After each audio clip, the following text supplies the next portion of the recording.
Hello. आज हिंदी की special batch में आपका स्वागत करते हैं। आज हम शुरू करने वाले हैं आपके लिए हिंदी की स्पेशल बुक बैच, जिसमें आपको किसी भी कंपटीशन की तैयारी के लिए आपको कोई भी कंपटीशन की तैयारी कर लीजिए, आपको अगर हिंदी पढ़ना है उसमें तो सब कुछ आपको यहीं से मिलने वाला है। तो आज हम आपके लिए बेहतरीन तरीके से सिलेबस बना करके और हर पॉइंट पे काम करते हुए आपके समक्ष लेके आए हैं हिंदी की स्पेशल बैच। तो चलिए आपको हम बताते हैं कि हमारे स्पेशल बैच में क्या क्या चीजें हैं और किस तरीके से आपको बताई जाएंगी। तो शुरू करते हैं। आपका यहाँ पे हमारी विशेष विषय सूची जो है इस प्रकार के हैं। आप लोग देखिए कि यहाँ पे खंड क में है भाषा और व्याकरण, दूसरा है शब्द विचार क, तीसरा शब्द विचार ख, चौथा शब्द रूपांतरण, लिंग, वचन, कारक, काल, वाच्य, पद परिचय, संधि, परिभाषा एवं प्रकार, समास समास एवं प्रकार, उपसर्ग पे काम होगा, प्रत्यय, परिभाषा एवं प्रकार, कृंतन, तद्धित, अर्थ विचार, शब्द वर्तनी, शब्द शक्ति, वाक्य वाक्य विचार, विराम चिन्ह, मुहावरे, लोकोक्तियां, अलंकार, परिभाषा। ये हमारा जो है खंड क के अंतर्गत आएगा, जिसमें हम ये सारे चीजों को समझेंगे और जानेंगे। आपको ये सारी चीजें मिलेंगी। और खंड क में है पत्र लेखन। पत्र लेखन में आएगा व्यक्तिगत, पारिवारिक पत्र, प्रार्थना पत्र, शिकायती पत्र, निमंत्रण पत्र आदि जो है, जो विशेष विभिन्न प्रकार के पत्र लेखन पे काम होता है, उस पे हम आपको पत्र लेखन के बारे में बताएंगे। तार लेखन, संक्षिप्तीकरण, ठीक है, अर्थ आवश्यक निर्देश, संक्षिप्तीकरण, भाव विस्तार, सामान्य परिचय, आवश्यक निर्देश और पल्लवन। और फिर आ जाएगा अपना आपका 31वें नंबर पे निबंध। अब निबंध में क्या है, कई विषयों पे निबंध लिखना होता है। तो आपको इसे आजादी के 50 वर्ष, इस पे निबंध लिखना हुआ, क्या खोया क्या पाया, बेरोजगारी समस्या और समाधान पे, महंगाई में समस्या और समाधान पे, राजस्थान अकाल, दहेज दानव पे भी, यात्रा करते समय जब मेरी जेब कट जाए, यदि मैं प्रधानाध्यापक होता, आदर्श विद्यार्थी, मेले का वर्णन, त्योहारों का महत्व। इन सब पे जो है हमको निबंध लिखने के लिए आता है। वो सारी चीजें आपको हमारे इस बैच में मिलने वाली हैं। और आगे देखते हैं। अब यहाँ जो है, ये तो हमारी जो है पूरे सब्जेक्ट का जो हम आपको इस बैच में हिंदी के जरिए आपको देने वाले हैं, वो सारी चीजें यहाँ पे सब आपको मिलेंगी। तो अगर आपको हमारे इस हिंदी की क्लास को ज्वाइन करना है, जिसमें आपको किसी भी तरह की तैयारी, किसी भी प्रतियोगी परीक्षाओं के लिए तैयारी कर रहे हैं, अगर हिंदी के लिए आपको चाहिए, तो यहाँ पे स्पेशल बैच तैयार हो रहा है। आप लोग इसको जरूर विजिट करें, देखिए कि इसमें सब कुछ आपको मिलेगा।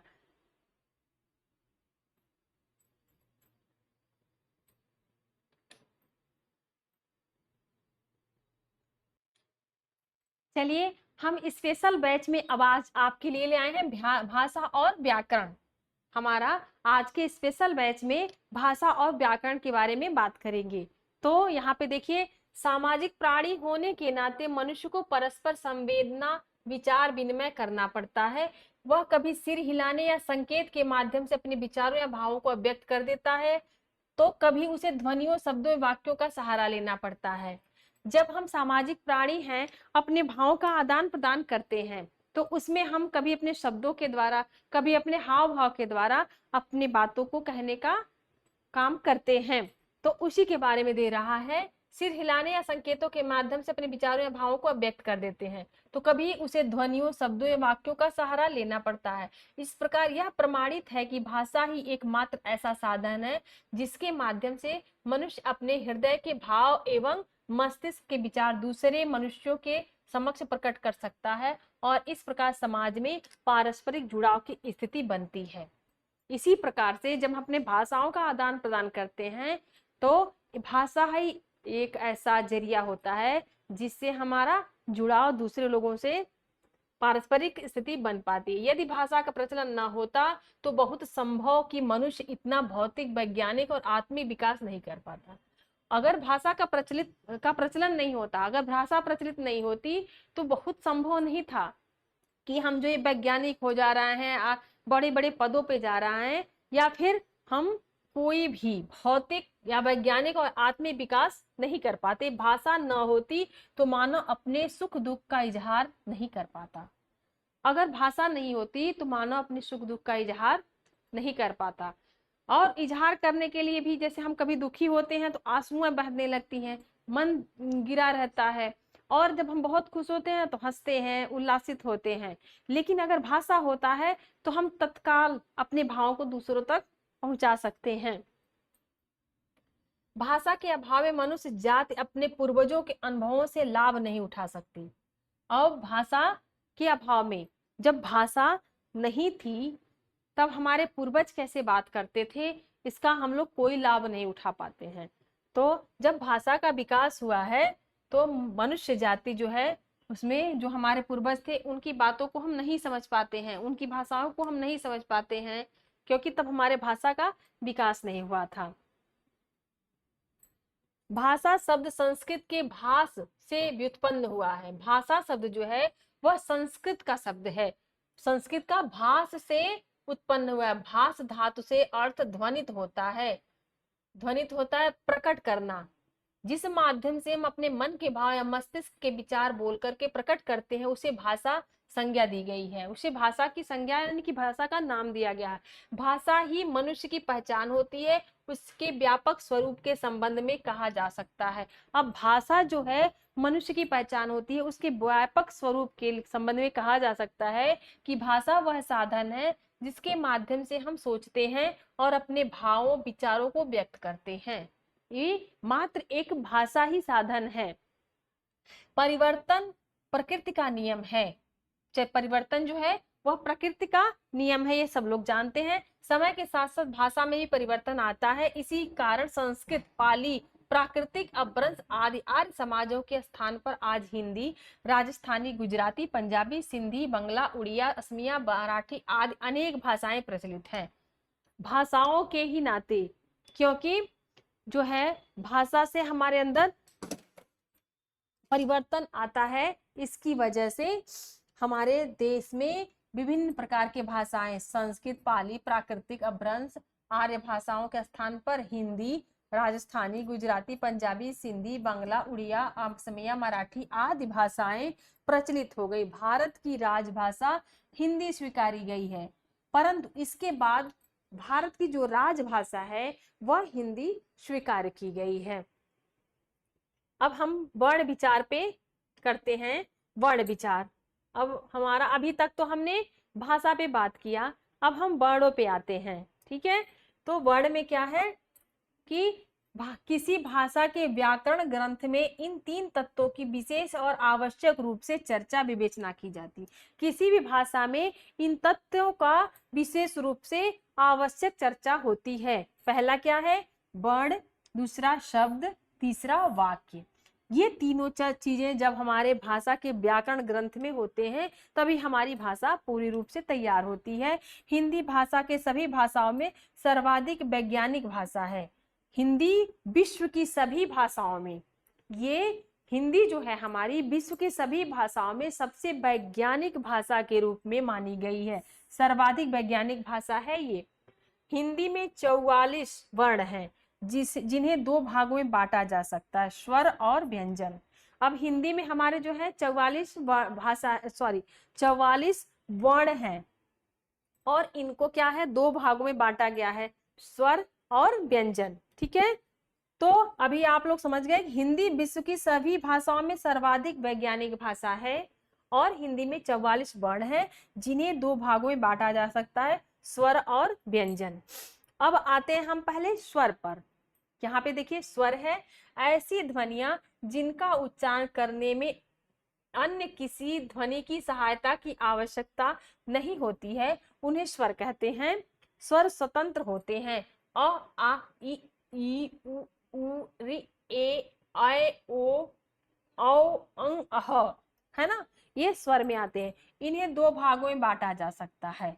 अब इनको भी दो भागों में बांटा गया है। क्या है? एक है ह्रस्व स्वर और एक है दीर्घ स्वर। ठीक है, ह्रस्व जो होते हैं ये छोटे होते हैं और दीर्घ जो होते हैं वो लंबे होते हैं। अब ह्रस्व में क्या आता है? अ, इ, उ, री। अब ये क्या है? ये जो हम जल्दी जल्दी शब्द बोलते हैं, जैसे अ, इ, उ, ये जो है हमारे, ये छोटे शब्द होते हैं, ठीक है। तो इनको क्या बोलते हैं? ह्रस्व बोलते हैं। और दीर्घ में क्या आता है? आ, इ, उ, आ, ई, उ, ए, ओ, अंग। तो ये जो है हमारे दीर्घ स्वर होते हैं। इसमें हम बोलते समय आ, ई, उ ऐसे शब्द, मतलब हमारे जो मुंह की बनावट होती है आदि, यानी हमारी ध्वनियों का जो लंबा होता है वो इस प्रकार होता है। अब आते हैं अनुनासिक। अब इसमें भी जो है हमारा ये वर्ण में नहीं आते हैं। ये क्या है? अनुनासिक है और ये विसर्ग है। अनुनासिक में क्या होता है? अंग पे, अ पे अंग की मात्रा अगर हो जाता है तो हो जाता है अनुनासिक, ठीक है। और यहाँ पे अ पे बी पीछे दो बिंदी आ जाती है तो हो जाता है विसर्ग। इसको हम क्या बोलते हैं? अनुनासिक, ठीक है। अब यहाँ पे देखिए उच्चारण का स्थान। यहाँ पे देखिए उच्चारण का स्थान कैसे होता है? एक होता है नासिका। कोई कोई शब्द जो है हम नाक से बोलते हैं, नासिका से बोलते हैं, तो उसको नासिका बोलते हैं। होठ, होठों से बोलते हैं। जिह्वा से बोलते हैं। दांत से बोलते हैं। तालू से बोलते हैं। कंठ से बोलते हैं। स्वर यंत्र से बोलते हैं। फेफड़े से बोलते हैं। वायु से बोलते हैं। ध्वनि और कंपन, ये जो है हमारे उच्चारण के स्थान होते हैं। उच्चारण के हमारे कितने स्थान है? नासिका, होठ, जिह्वा, दांत, तालु, कंठ, स्वर, फेफड़ा, वायु, ध्वनि, कंपन, ये हमारे उच्चारण के स्थान हैं।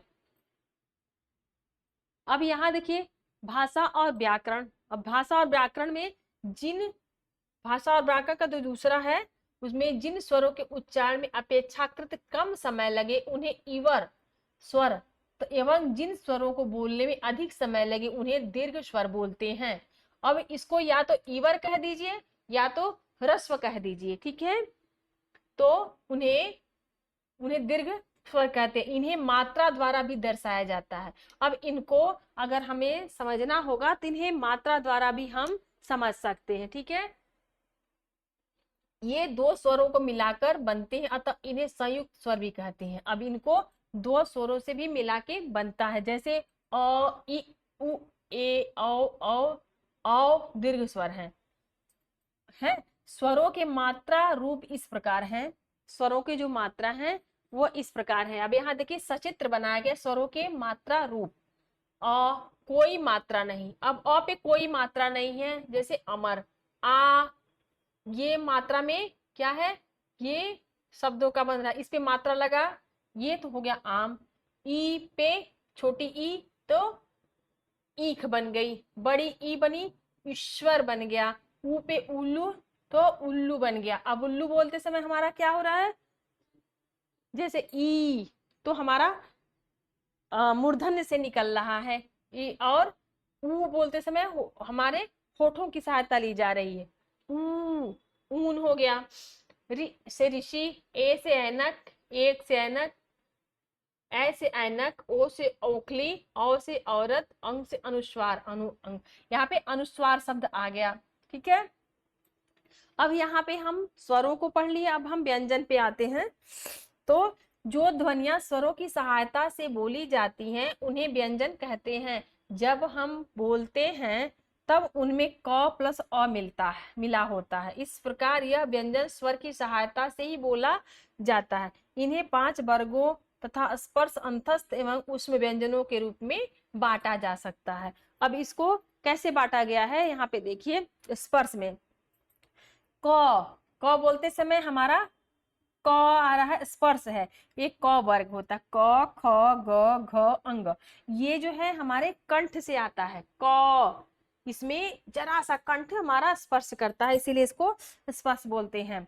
अब यहाँ ट वर्ग में है तो ट, ठ, ड, ढ, अड़, ये हमारे ट जो है हमारी दांत जो हमारे तालू को छूता है। त वर्ग में, त में है दांत से छुआ जा रहा है, तो त, थ, द, ध, न, ये दांत दंतस्थ है। प में होठों से छुआ जा रहा है। प फ ब भ म, ये होठों से छुआ जा रहा है। अंतस्थ में क्या है? य र ल व, ये शब्द बोलते समय हमारे कंठ से आवाज आती है। ऊष्म में क्या है? जो हमारे उसमें से से होता है गर्म, मतलब कंठ से जो गर्म हवा के रूप में निकलता है, जैसे श श श ह, ये जब हम शब्द निकलते हैं तो घर्षण करते हुए, संघर्ष करते हुए वायु बाहर निकलती है, उसको हम ऊष्म बोलते हैं। अब संयुक्ताक्षर के बारे में जानते हैं। संयुक्ताक्षर क्या होता है? संयुक्ताक्षर, इसके अतिरिक्त हिंदी में 3 संयुक्त व्यंजन भी होते हैं। अब इसके अलावा संयुक्त अक्षर में क्या है? छ त्र ज्ञ। अब छत्रज्ञ कैसे बना?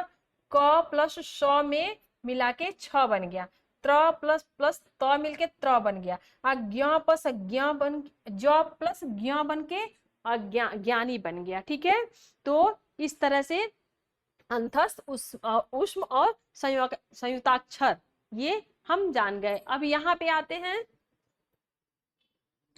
हिंदी वर्णमाला में 11 स्वर और 33 व्यंजन अर्थात कुल 44 वर्ण तथा 3 संयुक्ताक्षर होते हैं।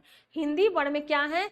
11 स्वर है, 33 व्यंजन है, और कुल मिलाकर के 44 वर्ण हो जाते हैं तथा 3 संयुक्ताक्षर है। संयुक्ताक्षर आपको यहाँ पे हमने बताया छ त्र ज्ञ, ये संयुक्ताक्षर है, 2 शब्दों से मिलकर बनते हैं। अब यहाँ देखिए, वर्णों के उच्चारण स्थान। भाषा को शुद्ध रूप से बोलने और समझने के लिए विभिन्न वर्णों का उच्चारण स्थान को जानना आवश्यक होता है। यहाँ पे हमारी भाषा कैसे बोली जाती है, कहाँ से उसका उच्चारण होता है, कहाँ से स्पर्श कर रहा है, इसको जानना आवश्यक होता है। जैसे वर्ग, अ आ क वर्ग और विसर्ग, कंठ कोमल तालु, उच्चारण स्थान कंठ कोमल तालु, और वर्ण जो है कंठ, ये शब्द बोलते समय क्या है? कोमल कंठ तालु है और कंठ से बोला जाता है।